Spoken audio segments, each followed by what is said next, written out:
So I bought this monitor, this 5.5 inch monitor, like 3-4 years ago, and I've been using it ever since. I use it when I go out to shoot something, but also here in my studio when I shoot these talking head videos, so that I can check that I look, you know, kind of presentable whenever I record a video. And well, yeah, it's been doing the job just fine. But there are two small problems with that monitor that I have here. First of all, 5.5 inch here in my studio, I mean, it's okay, but I feel like a little bit bigger would be better. And secondly, it's only 500 nits, the brightness. So using it outside in the bright sun, a lot of times it's just not bright enough. And so, yeah, I was super excited when Viltrox asked me if I wanted to try out their new DC-A1. 7-inch monitor and 2800 nits. Because on paper, it sounds like it should be a better choice for my needs, right? But is it? Let's find out. So the Viltrox DC-A1 comes in this very nice carrying case, but there's a lot more in there than just the monitor. Cables, of course, USB-A to USB-C, mini HDMI and HDMI cable. There's also a tilt and swivel cold shoe mount, so you can mount it on your camera, of course. And look, I've been getting so many comments about cold shoe mounts that they destroy your camera and things like that. No, they don't. I've been using cold shoe mounts for almost 20 years for all kinds of stuff. I've never had one destroying my camera. But of course, I'm pretty sure we'll see all the exceptions in the comments, so go take a look. Anyway, there's also a screen protector, that's nice, but what's even nicer? A battery. I've never seen a company include a battery, a proper battery. Now, it's a small one, so it's not gonna give you a lot of juice, but it does have a USB-C charging port, so that's pretty cool. Also, the monitor itself has a USB-C and DC-in connection, so plenty of options to power it. Now, personally, I prefer using V-mount batteries because they allow you to power everything, and I don't like a big bulky battery on the back of the monitor when it's on my camera. And actually, wait, I actually bought this V-mount battery from Viltrox not too long ago, and it's pretty good. See? I don't remember how much I paid for it, but it was a pretty good deal. I'll link it in the description. Anyway, so that's everything that's included. And now let's take a look at the monitor itself. So it's a 7-inch IPS screen, great, because an IPS screen gives you better color accuracy, better viewing angles, and better direct sunlight visibility. It's touchscreen, standard 1920 by 1080 resolution, 16 by 9 aspect ratio. Now, of course, that 1080 HD resolution doesn't mean that you can't use it when you're shooting in 4K.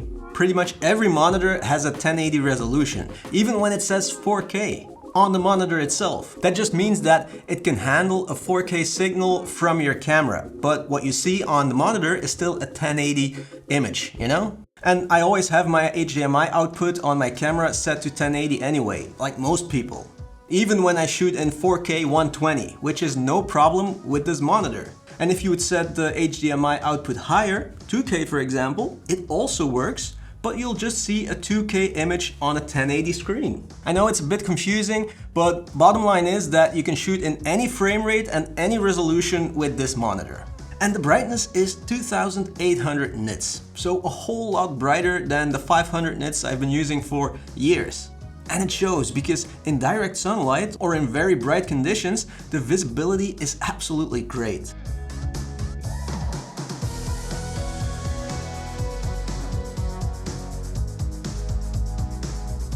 There's also a headphone jack, a USB connection for when you want to upload your own LUTs, for example, and it also has a cooling fan, and you can adjust the fan speed in the settings. Now, you can definitely hear the fan at the high and medium setting, but at the low setting, it's pretty much quiet. And you also have the option to turn it all the way off. It has 4 custom function buttons that you can use for anything you want, so you can assign any function or tool to these buttons. And of course, you can also use the control wheel to access all the menus and all the functions. And it's really nice that you have both the physical controls and the touchscreen, because, well, in summer, for example, when I get a bit sweaty, sometimes a touchscreen doesn't like my fingers anymore. So yeah, physical controls to the rescue. And no matter how many functions a monitor has, we all have like just a few favorites, right? That we use all the time. So those custom function buttons are also great. It also has a very cool spring-loaded Sunhood. that automatically pops open. And of course, there's also an HDMI in and out connection. Now, this one is HDMI only. So for all of you who prefer SDI, you should take a look at the Viltrox DC-A1. That one supports SDI. And you know, overall the build quality feels great. I think mostly because this outer rim here, the outer edge is metal, I think. So that makes it feel a bit more premium and more durable. And compared to my 5.5-inch monitor, the size, when holding them just like this, it doesn't seem like that much of a difference, right? It's not focusing. There. See? It doesn't look like that big of a difference. But when I'm actually using it on my camera or here in my studio, it is a big difference when it comes to how much more you see on a 7-inch screen compared to a 5.5-inch screen. But that being said, when I use it on my Sony a7S III, for example, which is a standard size mirrorless camera, right? It almost feels a bit too big, you know, the balance feels a bit off. Now, it wouldn't bother me that much because I use my monitors here in my studio and when I go out to shoot something, so, you know, and it's also personal preference, right? Just know that they have 6-inch monitors too, so maybe if you're using a mirrorless camera, that's the sweet spot. But like I said, it's all personal preference. On a bigger camera, I would definitely go for 7-inch because I like how much you can see on a bigger screen. On a mirrorless, some of you will love it, some of you won't really like it. A little bit too big, so just keep that in mind. And when it comes to features and tools, I mean, I don't have to say too much about it. It has everything you need, of course.